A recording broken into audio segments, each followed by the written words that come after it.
soir, le comité central du Parti démocratique de Guinée, sous la présidence du responsable suprême de la Révolution, offre un banquet en l'honneur du Afia Football Club, triple champion d'Afrique, et des hôtes de marque du peuple de Guinée.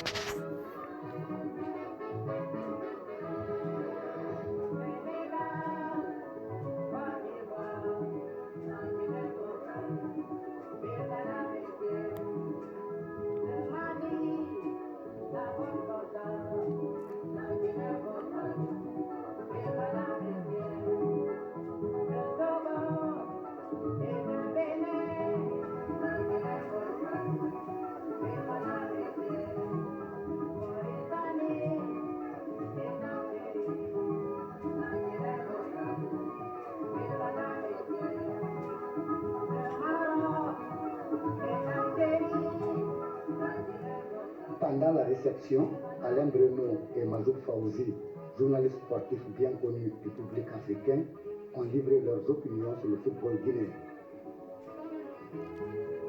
Mais disons que depuis que j'ai vu le football guinéen, j'ai toujours été frappé par cette équipe qui est une équipe qui joue un petit peu à la brésilienne, et c'est la seule, je crois, du continent africain à l'heure actuelle, avec des joueurs adroits, mais aussi extrêmement vifs sur la pelouse. Et je crois que la force du football guinéen, c'est d'être placé en permanence sous le signe de l'offensive. Je crois qu'on n'en retrouve pas ça, malheureusement, dans tous les pays. Alain Bruno, dimanche 18 décembre dernier, le Afia a rencontré le Alsofo dans le cadre de la finale de la 13e Coupe africaine des clubs champions de football, trophée continental qui porte le nom de l'Osagifo Dr Kotien Kouma.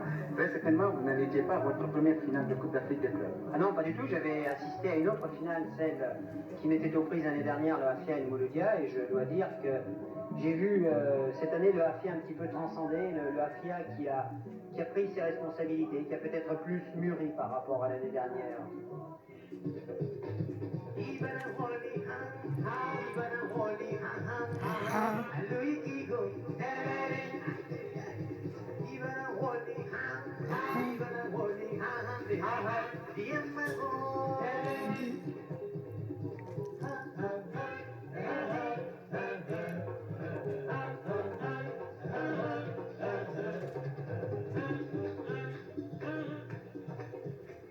Majouk Fawzi, vous avez vu le football guinéen depuis 1968. Le football guinéen est arrivé à un de ses tournants les plus décisifs, car l'Afia, le champion de Guinée, s'est adjugé définitivement le trophée Kwame Nkrumah. Dans les grandes lignes, que pensez-vous de ce football? Je pense que le football guinéen, même s'il vient de s'adjuger à titre définitif la Coupe de Nkrumah, est passé à côté de beaucoup d'autres trophées, notamment la Coupe d'Afrique des Nations, qu'en 1976, il aurait largement mérité de gagner, notamment aussi la médaille d'or des deuxièmes Jeux africains de Lagos, qu'il aurait pu aussi espérer enlever. Donc, disons, au niveau des résultats, moi, j'aurais demandé plus du football guinéen compte tenu de la valeur de ce football, de sa richesse et surtout de sa fidélité absolue aux vraies traditions du football africain, c'est-à-dire le jeu offensif, le jeu d'attaque, le jeu qui est fait d'inspiration et de création.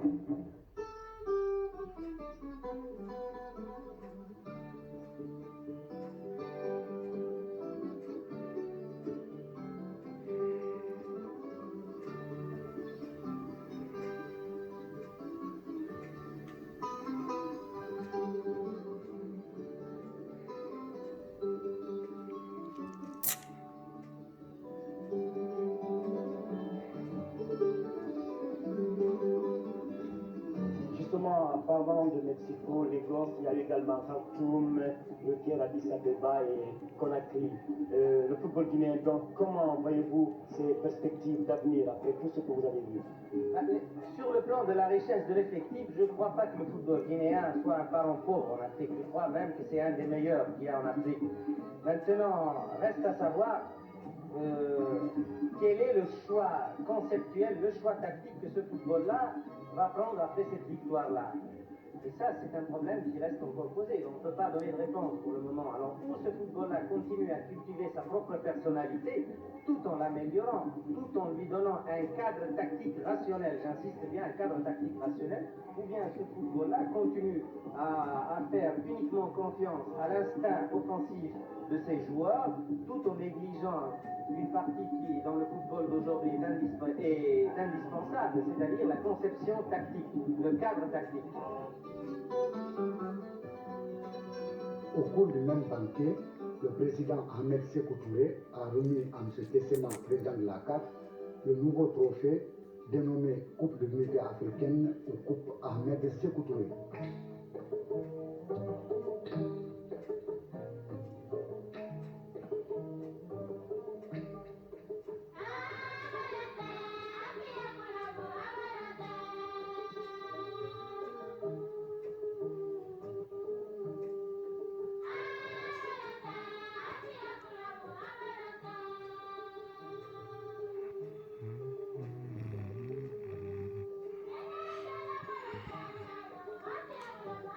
Choulé.